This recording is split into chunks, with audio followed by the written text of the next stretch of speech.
All right, I've got some good news and bad news for you, Tennessee history students.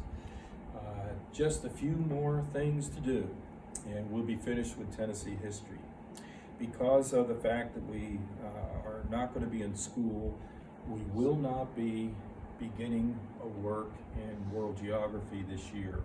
So when we finish up these assignments that I'm giving you here to do, that are due by April 15th, you will not have any more Tennessee history to do or work for this class. So that should bring a smile to your face, a sigh of relief. There should be joy, and I probably could open the windows and hear you hollering with joy. But nonetheless, there are some things for you to do, okay? So if you look at the packet that I've given you, you'll notice that you have a handout similar to that you had with the executive branch.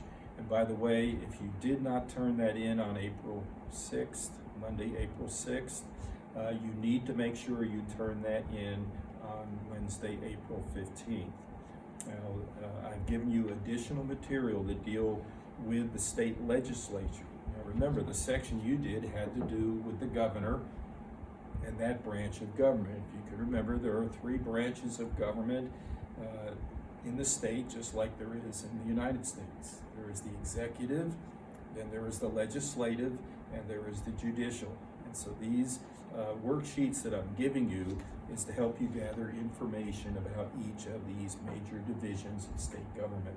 So you've done the one on the state executive branch. Now you're to do the one on the state legislature branch, and then also the one on the judicial branch. You notice it's mentioned in material. It's called Section 3, State Legislature, Section 4, State Courts. Make sure that you study in your textbook. You also have the Tennessee Blue Book with you.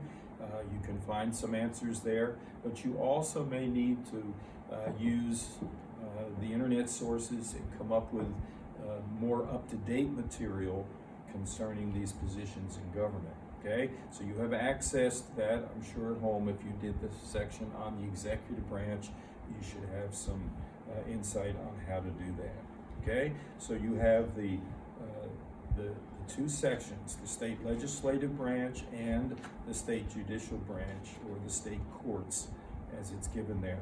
I've also included at the very last page a chart of the state court systems. I think it's clearer, easier to understand if you look at it in the chart form.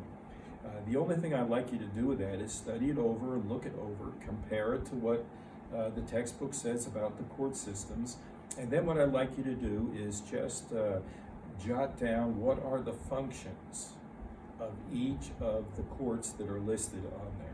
Okay, so what goes on at the Justice of the Peace Courts, or what goes on in the circuit courts? What's the difference between circuit courts and chancery court? And by the way, Tennessee is one of the few states that still have chancery courts, and so it gives you a little bit of an idea of what to look for in the court systems, and I think the chart will help you in doing that. When you complete all of that material, you can, on the 15th of April, turn in your textbook, the blue book that I gave you, and the completed worksheets. And then your work in Tennessee history will be done. I hope that you're enjoying your time off, but be sure and take time and finish up here to the best of your ability. Thank you.